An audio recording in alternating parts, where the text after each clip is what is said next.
Good morning. It's Monday the 9th of November and it's time for DaviePHD's Mythbusters, episode 15. Many things are said about Scotland, the UK, Europe, independence, etc. Some of it true, some of it crap. In these videos I bust the myths, peddled by our unionist chums to discourage us from leaving the Union.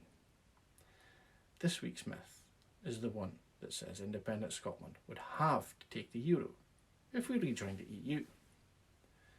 Many people are concerned that if an independent Scotland were to join the European Union, that we would have to join the European exchange rate mechanism and eventually adopt the euro.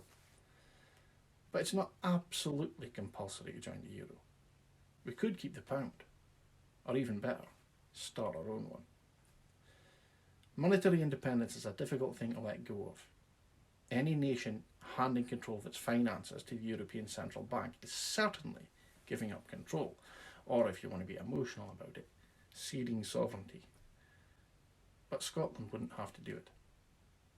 There are currently 27 nations in the European Union.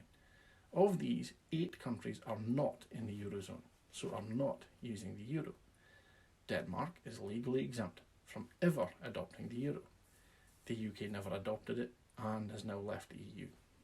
All other EU member states are expected to join the euro, although this depends on meeting certain economic criteria. But there's no set timetable on which they have to do so.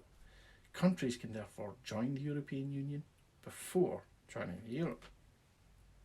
For instance, 7 EU countries, Bulgaria, Croatia, Czech Republic, Hungary, Poland, Romania and Sweden, have still yet to join the single currency. There are 4 criteria that member states have to meet to join the euro. Number 1 is keeping inflation low and stable. Number 2, ensuring public debt and the deficit are within EU rules. Number 3, keeping interest rates low. And number 4 is tying the national currency to the euro for at least 2 years without serious issues such as needing to devalue. Politically, there would be substantial pressure on any new member state to join the euro, not least as they would have joined the EU knowing Eurozone membership was an expectation. Having said that, once countries have become EU member states, there's no mechanism to force them to join the euro, nor to sanction them if they fail to do so.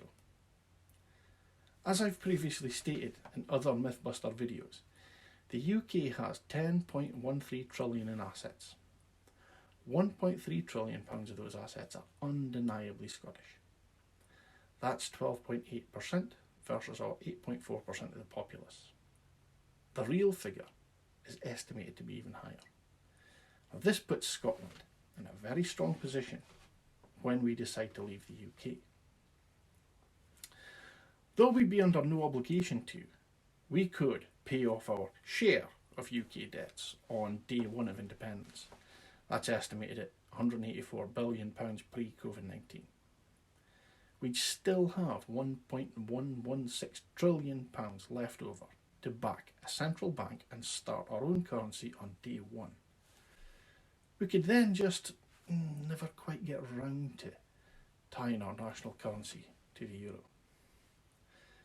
And as we would then be the rights holder to all those lovely fishing grounds they want access to, rich in oil and gas, wind and tidal potential, why would the EU want to rock the boat by pushing us to join the euro?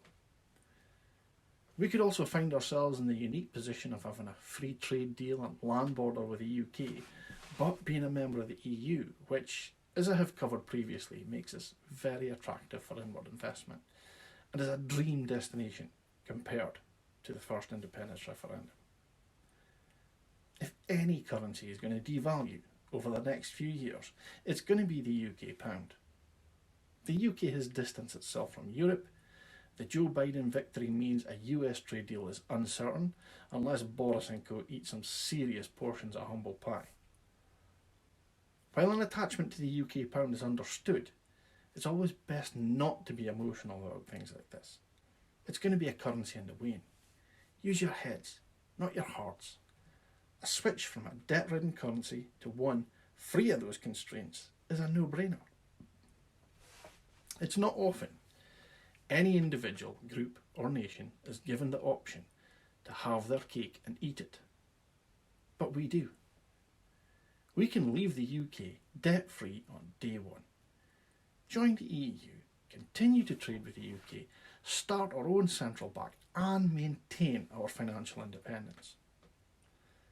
Cycles of austerity allied to quantitative easing and British exceptionalism are going to eventually make the UK pound worthless, to a point where joining the euro, however abhorrent it may seem just now, may even begin to look attractive to the most ardent of Eurosceptics. Britannia is a sinking ship, as is its currency. Independence is the lifeboat. But if we don't have the bravery to take that lifeboat now, then Scotland will go down with the ship too. 2 votes and it's done. One for the SNP in May, another for yes in Indy Ref 2. Folks, thanks for watching. If you're an Indy fan watching this, I'm preaching to the converted. But we all know we won at least one soft no or full-on unionist. Please share this video with them so they can see their folly. Not just for me, but for Scotland. DaviePHD.